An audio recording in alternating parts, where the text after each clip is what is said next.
Hello, and welcome to this class on applied and computational topology.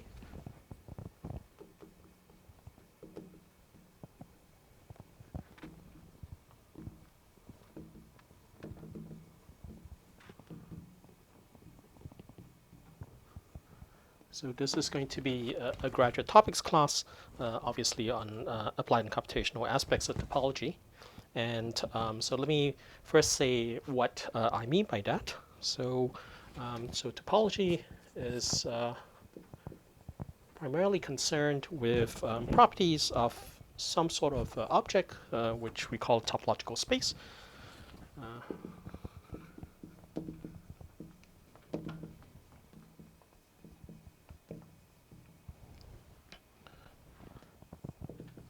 So properties of what are called topological spaces.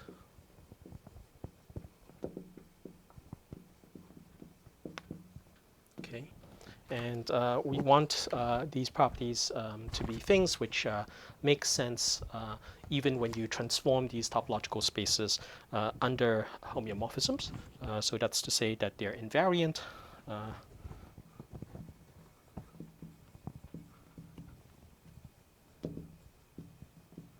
Under homeomorphisms.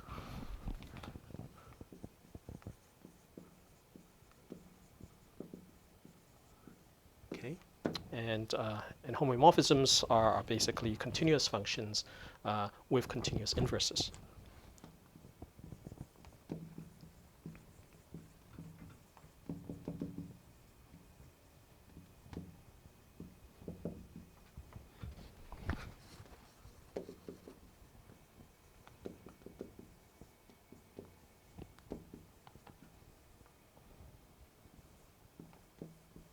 Okay. And I should, of course, say that the reason why we're going to have to work with topological spaces is because those are the weakest spaces you can work with for which it still makes sense to talk about continuous functions. Okay, so the notion of a topological space.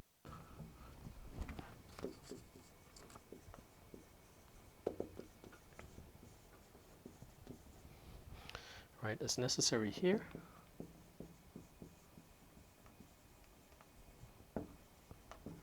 Right, to make sense of what it means for a function to be continuous.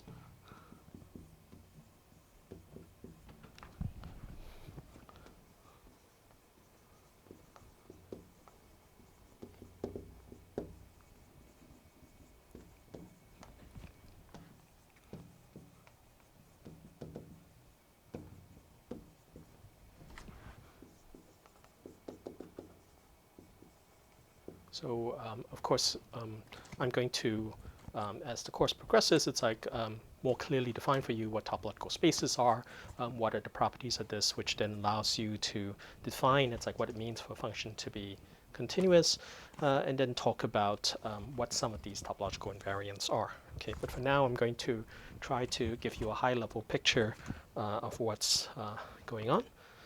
So let me sort of try to illustrate, it's like some of the things it's like which are what we call topological invariants, which are again properties of topological spaces which are invariant under homeomorphisms. So examples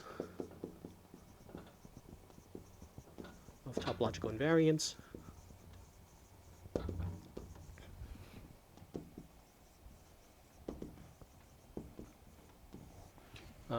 might include things like compactness,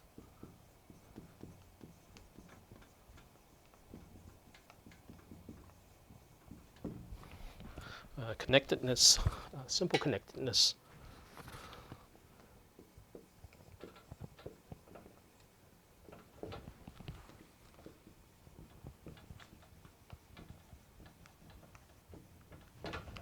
orientability,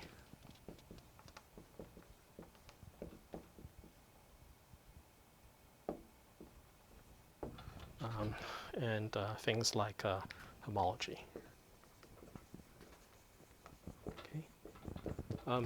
And so don't be too overly concerned if you haven't seen all these things. You know, it's like we'll introduce them. It's, I guess, in when we need them. We're not going to talk about all these topological invariants. We're primarily going to focus on things like homology, just because they naturally lend themselves to being computable. It's like for the class of problems which one might be interested in. Okay, so with that in mind, let me try to at least give you an intuitive idea of what one means. It's like when one talks about homology. Okay, so all right, so let me just leave the examples up for now, and then I'll start talking about this idea of homology. Okay, so in particular, homology, okay, can intuitively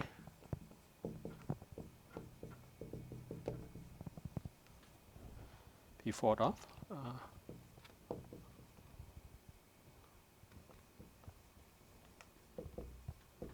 in terms of what are called Betti numbers.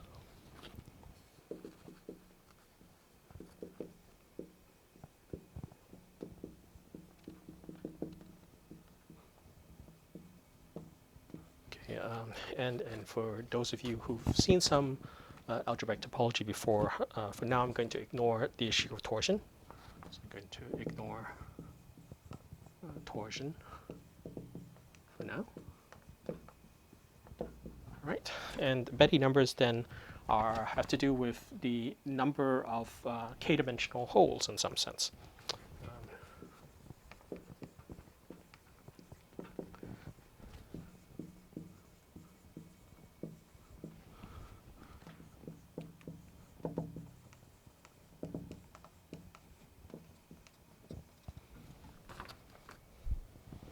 Okay.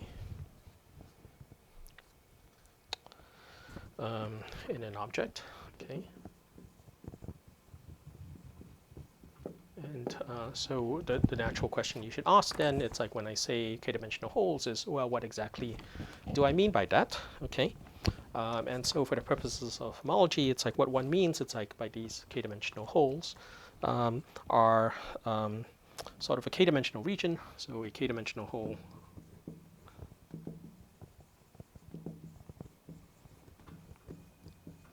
is basically a k-dimensional region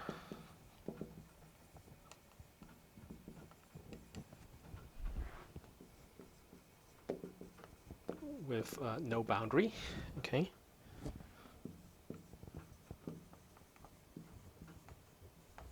So this is what is sometimes referred to as a cycle.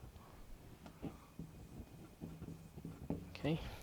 And but at the same time, it's not just that it's a region with no boundary, but that it's not the boundary of some k plus one dimensional object either.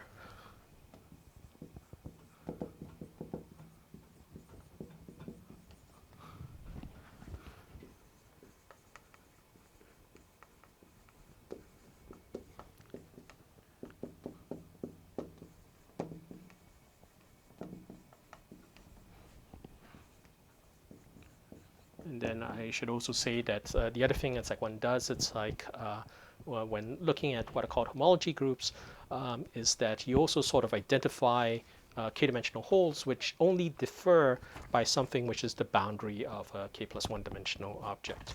Okay, so what I mean by that is, so let's maybe look at a simple example of this.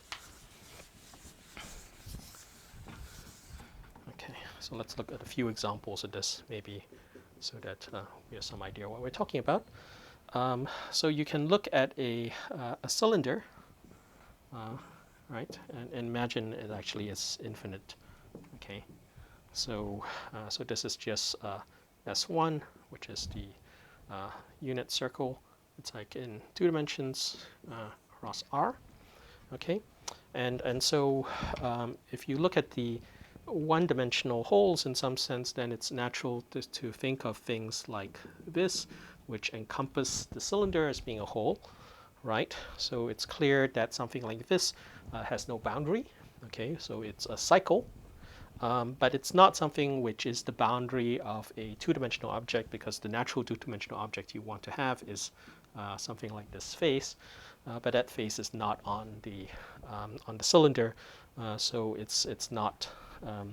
I should say, I guess it's not a k depth plus one-dimensional object which is in that space. Okay, so so that's not in that space, so that is an honest to goodness hole. Okay, so that's a one-dimensional hole. And then the problem, of course, is that there are many ways it's like to draw holes like that. You could draw another one like this, right? So these two holes, right, we're going to identify each other because the difference of them is the boundary of this kind of cylindrical object, sort of this truncated cylinder, right? And so these two are related to each other just by you know, by adding in some sense the boundary, it's like of this bigger cylinder. So we would identify these two holes as just being one hole, if you will. Okay. All right. So that's an example, S1 cross R. All right. The cylinder. Okay. And so we can talk about the corresponding Betti numbers. So B0 is the number of connected components.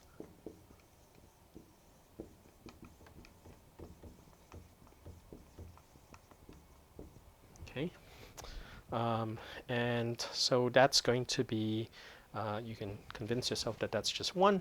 All right, so that's one. B1 is the number of one-dimensional holes.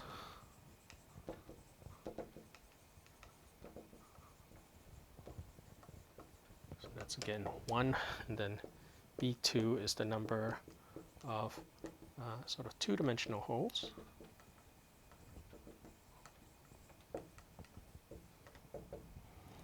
Okay, so if you take the entire cylinder, all right, that has no boundary.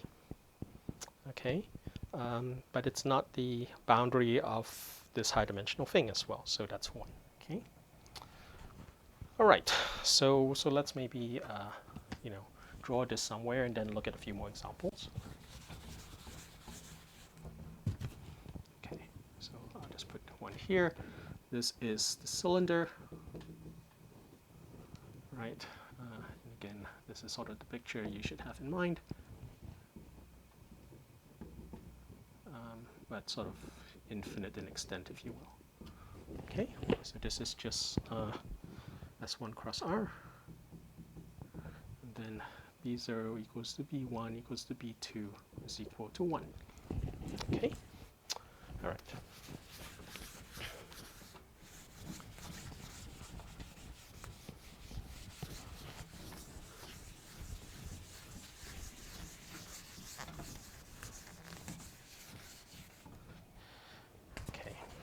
All right.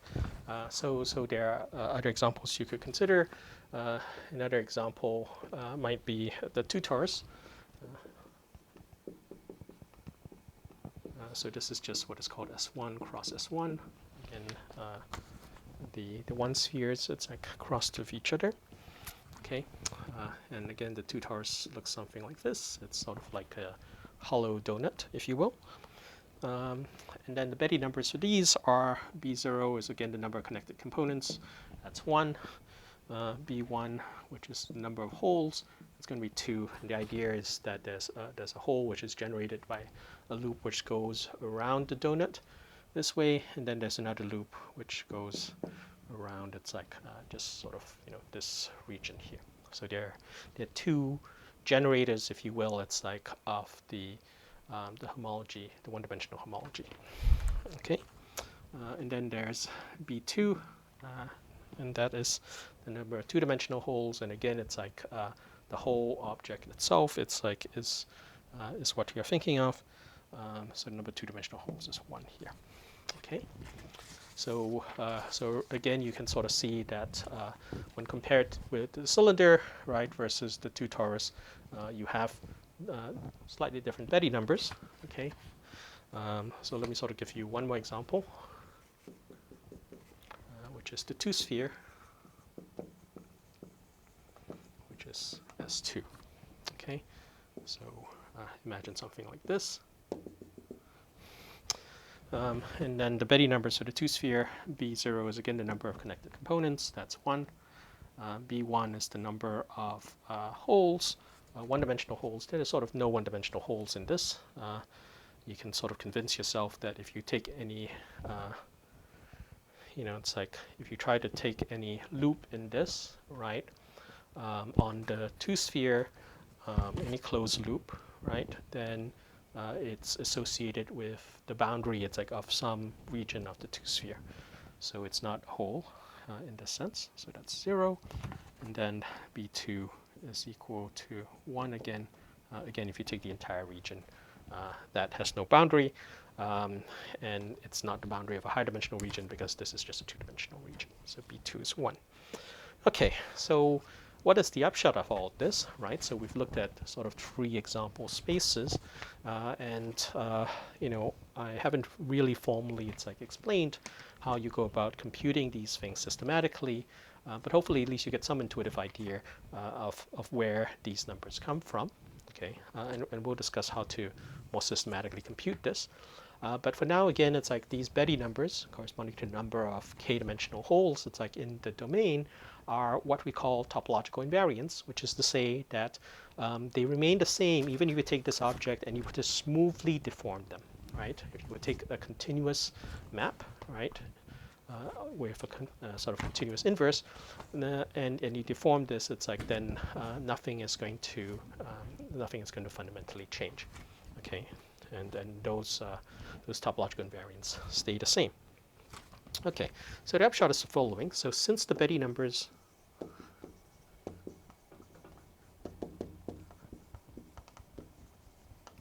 are topological invariants,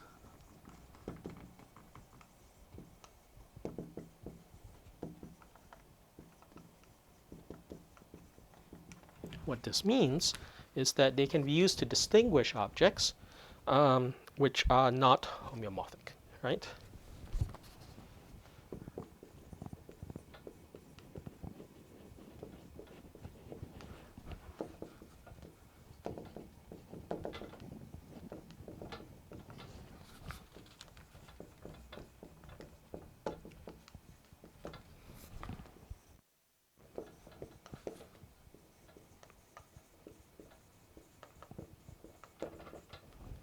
Okay, so in particular,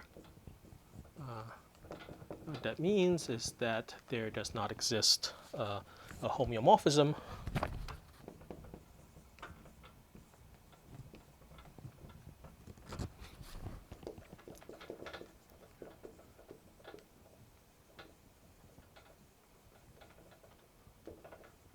mapping either any of these 3 things to the other things, right? Sort of mapping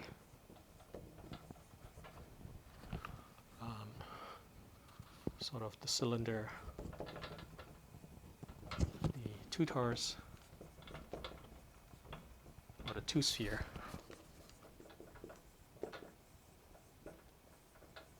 to each other. Okay, all right. So that's again just a simple example. It's like of an example of a topological invariant, what are called Betty numbers.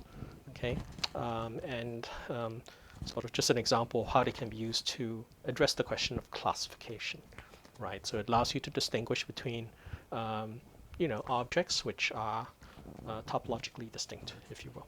Okay, so let me just stop here for a minute.